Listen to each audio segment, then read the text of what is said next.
So far we've learned that different investment structures such as compounding periods can have a significant influence on the return that you might get from an investment. So it does beg the question, how do we actually fairly compare different accounts with different investment structures, different compounding periods and different percentage of returns? How do we fairly compare them to determine which is going to give us the best return for our money?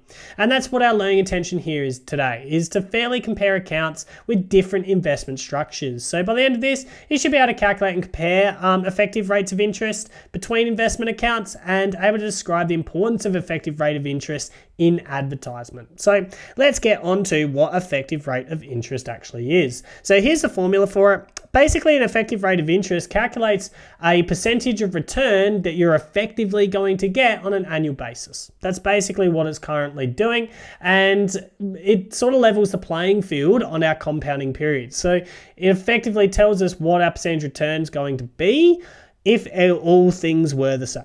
That's essentially what it's trying to do here. So this formula here, it's going to be effective rate is equal to 1 plus I as a decimal, and it's the nominal interest rate as a decimal. Nominal interest rate is something that's new here. That is the advertised interest rate from the provider. Okay, so obviously effective rate, nominal rate, we need to separate these two. And that's important that that's as a decimal. And K we are already familiar with. It's the number of times that the interest is going to compound on an annual basis. Okay, and then that's going to be all raised to the power of K and then minus 1.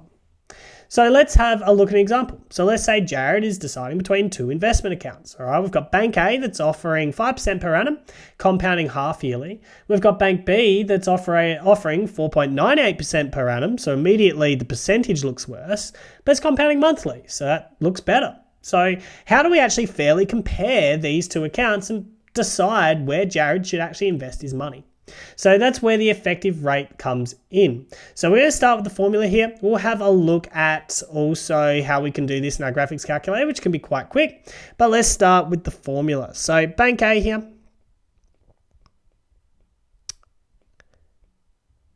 The effective rate.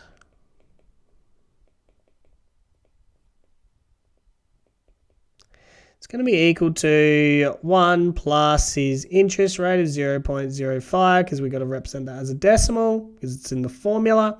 It's compounding half yearly, so that's twice per year. Power of 2 minus 1. Now what's important here is this will give the answer as a decimal. So let's quickly put this in, which is going to be approximately 0.0506, which I like to give it back as a percentage, so we just got to, times it by 100. So therefore, effective rate is approximately 5.06%. Now, we're going to repeat this with Bank B, and whichever interest rate is higher is going to, effective interest rate, I should say, is going to obviously be better. Bank B here is going to be better because this is savings and high interest is good when we're saving money. Not so good when we're loaning money, but we'll get to that soon. So effective rate is equal to 1 plus our interest rate on this one is 4.98, so 0.0498. It's compounding monthly though, so 12 to the power of 12 minus 1. So hang on, let's quickly put that in. So 1 plus 8.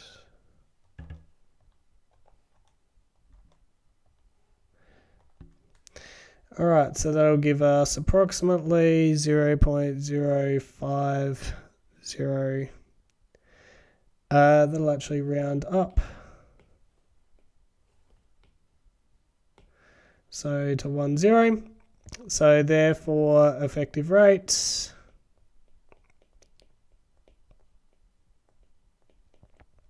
going to be approximately equal to 5.10%, which means that you can see here, despite the nominal rate of interest being 4.98%, that Bank B was actually the better option. So therefore, Jared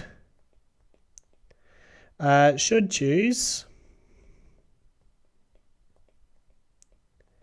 Bank B,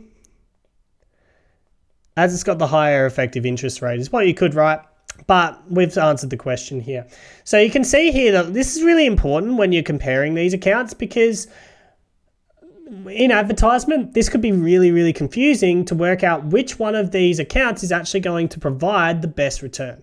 Okay, obviously Bank A, like we said, had a higher percentage, but it only compounded half yearly. Now, if people were looking at the percentage, they'd be going, oh, Bank A looks really good.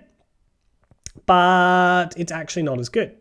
All right, but sometimes it can be better than something that's got a lower percentage and compounding more frequently. So this essentially allows us to make that comparison. Okay, now this is something that can also be done using a graphics calculator. So that's what we're going to move on to now, is how we actually do this on our graphics calculator. All right, so let's boot this one up. So we've got the same investments at Bank A and Bank B. I'm looking at the TI-84 Plus CE on my demonstration here. So if we drop into the apps menu and go into the finance, we can then scroll down, depending, what you've got in here will depend how far you need to scroll. But you're basically looking for this thing called effective, which is just here. All right, and this now asks for two things essentially. Okay, it's going to ask for, first of all, the interest rate. So in this case, for Bank A, it's 5%. And then you want to put a comma. And then it's going to ask how often is this going to compound. So it's compounding twice per year. So then we put that bracket at the end. So you can see that I've got the 5,2. I'll just write it down here as well. So Bank A, essentially what we're writing into the calculator is the effective rate of interest. It's 5% compounding twice. And then we press enter on that. And you can see straight away that that is 5.06% as an approximate. Now, what's important here is if you're using a graphics calculator, instead of the formula, the percentage that you put here, like put at this point, has to be the actual percentage, all right, not the decimal. All right, then we can do the same for Bank B. So Bank B, the effective rate, the percentage first, so that's going to be 4.98, then a comma, and then it's monthly, so it's going to be 12 times as compounding. And we can go back into our apps, into finance, into the don't want TVM solver. It's definitely not what we're after. So finance, get to the effective rate. We're looking at 4.98%, comma, compounding 12 times per year.